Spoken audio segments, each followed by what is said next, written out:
राष्ट्रवादी फोडल्यानंतर पुन्हा राष्ट्रवादीत ते आले आणि ते सद्यस्थितीत राष्ट्रवादीची तिकीट त्यांना मिळणार असं बोललं जात आहे.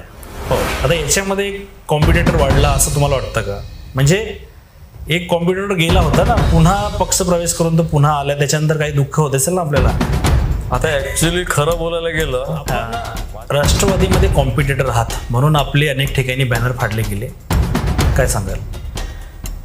ती एक दुःखाची खेद आहे आणि खरी परिस्थिती आहे. नक्कीच नक्कीच. पक्षाने तिकीट दिल्यास निवडणूक लढण्यासाठी आपली तयारी आहे का? काय सर्वसाधारण व्यक्तीपासून आपण एक सफल उद्योजक कसे बनले, काय सांग? मी सुरुवात LIC एजंट पासून केली. अच्छा अच्छा. LIC एजंट सुद्धा होतो. 2006 पासून LIC एजंट मी 2016-17 पर्यंत केलं. त्याच्यानंतर CDची दुकान सुद्धा होती, STDची दुकान होती. म्हणजे इथून स्ट्रगल केलं, त्याच्यानंतर इथपर्यंत मी उद्योजक असून राजकारणात रस का निर्माण झाला?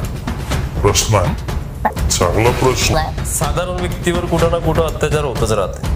अच्छा, म्हणजे अत्याचार झाले म्हणून आले का तुम्ही? होत राहते, प्रत्येक व्यक्तीवर होत राहते.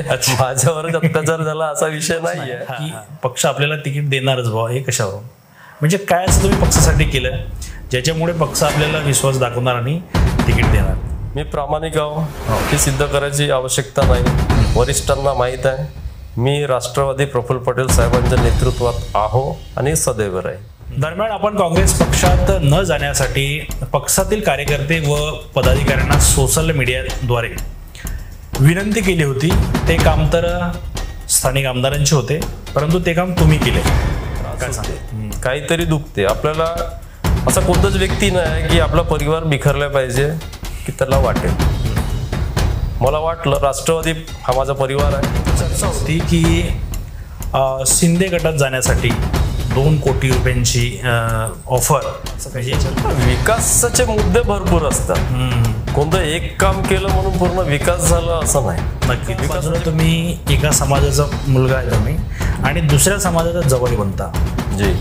तर हा कुठं पावलावर पाऊल टाकत आपल्याला समोर जायचं आहे. कुठला तुमचा आव्हान येत आहे, काय सांगा? त्यांनी राष्ट्रवादी सोडली की राष्ट्रवादीतून त्यांना काढण्यात आलं का? तुम्ही तुमच्या पत्नीला राजकारणामध्ये आणणार का?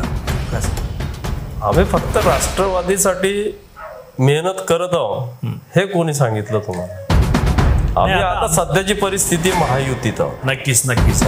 हे जेवढं काही परिश्रम चालू आहे ते महायुतीसाठी सुरू आहे. अच्छा. आणि महायुतीतून राष्ट्रवादीला सीट जाऊ किंवा उमेदवारी BJPला जाऊ अथवा अन्य आणखी आमचे शिंदे गट आहे त्यांना जाऊ, आम्हाला तर महायुती. राष्ट्रवादी काँग्रेसला जर तिकीट गेली तर दुसरीकडे भारतीय जनता पक्षाचे माजी मंत्री राजकुमार बडोले साहेब ही अपक्ष लढण्याच्या तयारीत अशी एक चर्चा आहे.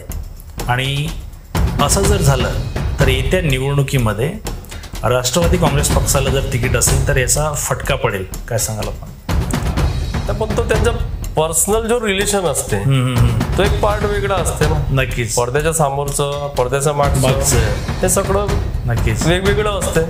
एक आमदार साहेबांचा ऑडिओ देखील व्हायरल झाला होता. अच्छा. आणि या सर्व प्रकारावर कार्यकर्ते देखील नाराज होता, असा एक चर्चेचा सूर होता. याबद्दल आपल्याला कितपत माहिती आहे आणि काय सांगता येईल?